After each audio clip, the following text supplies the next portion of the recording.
This video follows CBI officer Arjun Prasad as he arrives in Thiruvananthapuram for a complex and sensitive case.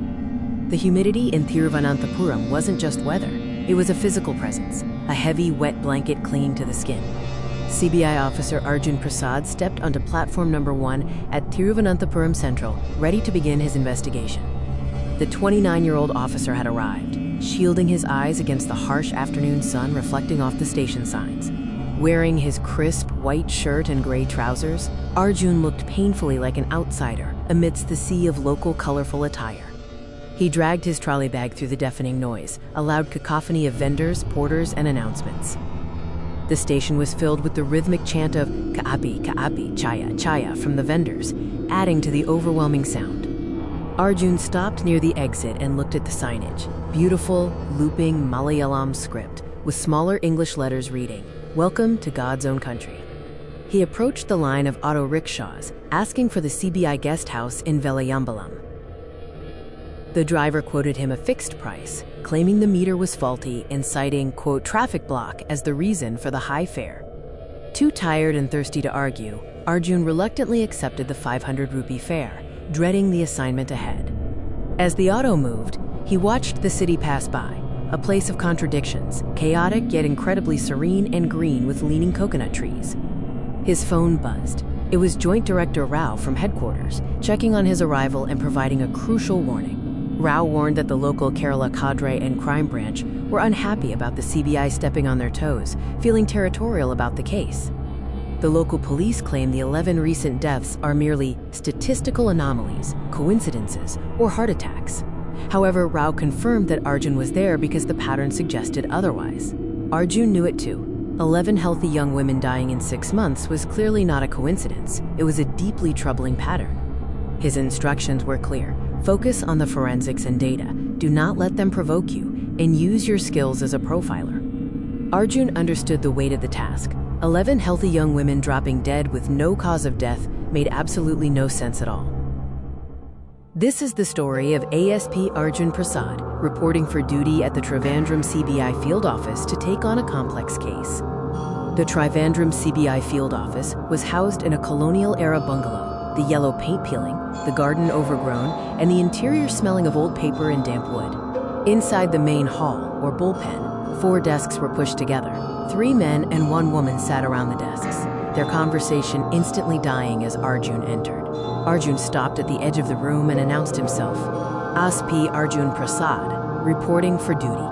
Inspector Thomas, a large man with a thick mustache, looked Arjun over and, in Malayalam, dismissed him as the, quote, super cop from Hyderabad, who looks like a college kid. Officer Rahim snickered. Arjun, understanding the tone of dismissal, asserted himself. He told Thomas, "Age isn't a prerequisite for competence, Inspector," before demanding the case files. The official investigation was concluded, but the media coverage demanded a higher authority. Arjun was here to review the case files and the official verdict. Arjun demanded, "I want the case files." Immediately, all 11 victims, autopsy reports, witness statements, phone records. Thomas pointed to a towering stack of dusty files, tied with fraying red tape. Thomas stated the official verdict. Post-mortem says cardiac arrest, no poison, no wounds, no struggle. Doctors signed off. Families signed off. But the media wants a serial killer. Arjun began his initial review of the case, immediately encountering passive resistance and dismissal from the local team. Arjun grabbed the top file, victim number 11, Mira S., a 23-year-old girl. The crime scene photo showed her lying on the kitchen floor, looking like she was just sleeping. As Arjun sat down, he heard Sub-Inspector Leela whisper in Malayalam, "Poor thing, he only knows English," further emphasizing the team's disdain. Arjun immediately began to question the quality and thoroughness of the local investigation, starting with who discovered the body. Arjun first asked, "Who found the body?" Then, he pressed, "Did you interview the boyfriend?" Thomas laughed, claiming, "What boyfriend?" She was a good girl, conservative family, no boyfriend. The clear implication was that Arjun was wasting time, looking for a non-existent angle. Arjun immediately uncovered a clear discrepancy in the case file that directly contradicted Thomas's claims and the official investigation. Arjun pointed to the, quote, personal effects list in the file. Item number 4, 1 men's wristwatch, brand Titan, found under the sofa.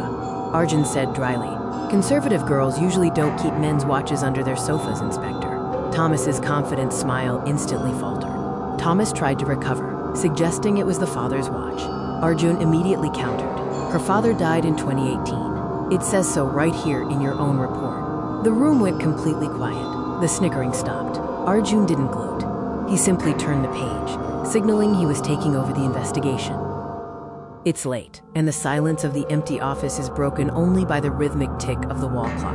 Inspector Arjun is deep into a frustrating case. Arjun is investigating a series of mysterious deaths. The victims seem to have nothing in common, creating a maddeningly inconsistent pattern. The office is deserted.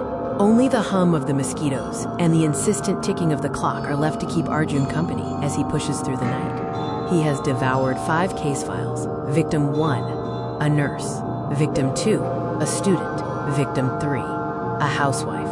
Different backgrounds, different lives. Caste, religion, economic background, nothing connects them. Yet there must be a thread, a single link to pull on. The one chilling commonality in every file is the cause of death, sudden cardiac arrest, and their age. All victims were frighteningly young, between the ages of 20 and 28. Arjun rubs his tired eyes. The inconsistency is maddening, and he desperately needs a caffeine hit to keep going. He walks out of the silent office and heads across the street to the small, bustling tea stall. As he orders his strong tea, he notices a group of young men nearby, laughing and speaking a language he can't understand, fueling his sense of isolation. Just then, a police jeep pulls up. Inspectors Thomas and Rahim step out, laughing and seeming far more relaxed than Arjun. Thomas, spotting Arjun, calls out with mock concern, "Ah, sir, still working? You work too hard. In Kerala, we take life slow, siga siga." Arjun delivers a curt reply, "Crime doesn't take breaks, Inspector," refusing to engage in their laid-back attitude. Thomas suddenly changes his tune. He winks and offers Arjun a lead. "We found someone who saw victim number 9 the night she died. A very important witness." Arjun straightens, interested despite his suspicion. The meeting point? Just down the road, near the old cemetery. The witness is Apu. Thomas explains he won't come to the station because he's, quote, scared of police stations. Arjun, as CBI, has to go to him. Arjun knows he can't trust Thomas, but he desperately needs this break in the case. He can't afford to miss any lead, no matter how dubious the source. Putting his suspicion aside for the moment, Arjun quickly chugs the remainder of his strong, sweet tea and walks toward his car. Thomas's final shout echoes behind him. "Left at the big banyan tree. Don't get lost." Arjun drives off into the night to meet the mysterious witness. Welcome to a new chapter of our ongoing investigation. Tonight, Detective Arjun is sent on a dark and winding journey. The city fades quickly as Arjun drives the department Bolero onto sparse, semi-rural roads. The mission is vague, the atmosphere heavy. He navigates the darkness, the sparse streetlights giving way to thick, unsettling shadows. He's looking for a landmark, a massive banyan tree. Following the cryptic instructions, the road finally ends abruptly at a rusty iron gate. The destination is revealed, Holy Angels Cemetery. Arjun steps out, shining his phone light across the crumbling crosses. There are no witnesses, no houses, just the cemetery and the whistling wind. The harsh realization washes over him. It was a wild goose chase, a prank, designed by his disgruntled junior officer Thomas to send the, quote, city boy to a graveyard. A text buzzes his phone, confirming his suspicions. It's from an unknown number. "Did you find the ghost, sir?" Arjun felt the surge of anger, wanting retribution, but he took a deep breath. He wouldn't let them win by reacting. Alone in the quiet dark, he decided to use this time productively. He opened the photo gallery on his phone to review evidence from the recent cases. He zoomed in on a photo of victim number 9's bedside table, taking in the small details: lipstick, hair clips, a movie ticket stub, and a small, crumpled white paper bag. He focused on the previously ignored paper bag. It had a faint green cross and a partial logo. He saw the text, Manaba Medicals. A crumpled white paper bag, a detail easily missed. The green cross and the partial name were key, Sri Padmanabha Medicals.